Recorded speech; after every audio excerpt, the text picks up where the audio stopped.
राम राम। जैसा कि मैं पिछले प्रसंग में बता रहा था कि जब लक्ष्मण जी ने मेघनाथ की भुजा काटी, वो भुजा आकर सुलोचना के महल में गिरी। सुलोचना अपनी सखियों के साथ थी। उनकी सखियां बोली, ये कैसा युद्ध हो रहा है कि अंग देखो कहाँ तक आकर गिर रहे हैं। माँ सुलोचना, सती सुलोचना, जब वो भुजा को देखती हैं, कहती हैं ये किसी और की भुजा नहीं है, ये मेरा ही सिंदूर मिटा है, ये मेरा ही भाग्य लुटा है। वो सखियां कहती, आप कैसे कह सकती हैं राजकुमारी, मेघनाथ को मारने वाला इस संसार में कोई जन्मा नहीं। तो सुलोचना जी कहते हैं, आपको मेरी बात पर विश्वास नहीं है तो इस कटी हुई भुजा के हाथ में एक खड़िया दो, ये स्वयं अपना विवरण बताएगी। उन्होंने कटी हुई भुजा के हाथ में एक खड़िया दी और माँ सुलोचना ने कहा, हे भुजा, यदि तू मेरे पति के पति की भुजा है तो अपना सारा वृत्तांत लिख। आप आश्चर्यचकित होंगे मेरे भाई बहन। वो भुजा पृथ्वी पर लिखने लगी कि वीर लखन के हाथ से सुरपुर हुआ निवास, शीश है रामा दल में और भुजा तुम्हारे पास।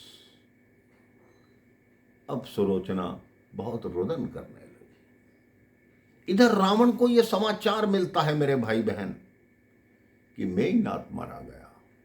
वो विश्वास नहीं करता।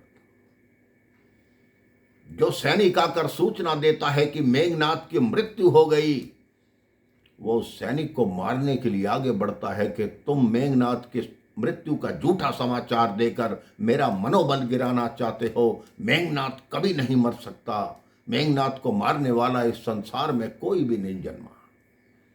तब रावण के नाना माल्यवान समझाते हैं कि मेघनाथ को लक्ष्मण ने नहीं मारा, मेघनाथ को मारा है तुम्हारे अहंकार ने, तुम्हारे क्रोध ने, तुम्हारी हठ ने।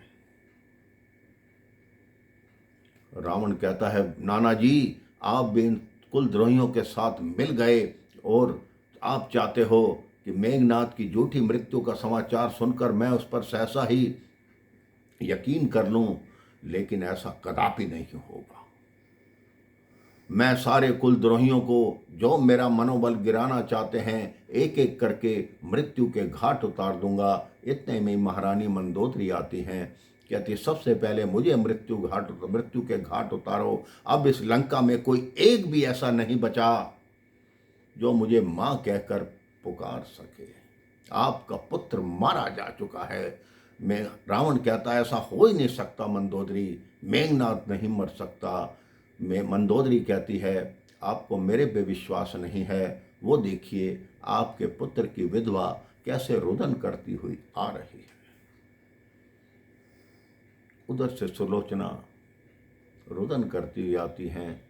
रावण कहता है, हे वासुकी नाग की कन्या, तुम्हारा ये रुदन मुझसे देखा नहीं जाता। तुम चिंता मत करो। अगर एक मेघनाथ को उन्होंने मारा है तो मैं रावण आज ये शपथ लेता हूँ कि लंका से लेकर अयोध्या तक हर स्त्री को विधवा कर दूंगा, किसी को नहीं छोड़ूंगा। आज का युद्ध मेरा काल समान युद्ध होगा। तब सुलोचना कहती है, मुझे अब युद्ध से क्या लेना देना, मेरे पति तो लौट कर नहीं आएंगे। रावण कहता है, मैं तुम्हारा रुदन नहीं देख सकता। रावण वहाँ से प्रस्थान करता है। सुलोचना मंदोदरी से कहती हैं कि माँ, अब जो होना था वो हो चुका। अब आप मुझे ये आदेश दीजिए कि मैं रामा दल में जाऊं, अपने पति का शव और शीश मांग कर लाऊं, ताकि उनका अंतिम संस्कार हो और मैं भी उनके साथ देवलोक को जाने की तैयारी करूं। मंदोदरी कहती है, ये आज्ञा तो तुझे महाराज से लेनी चाहिए थी, मुझसे क्यों मांग रही हो।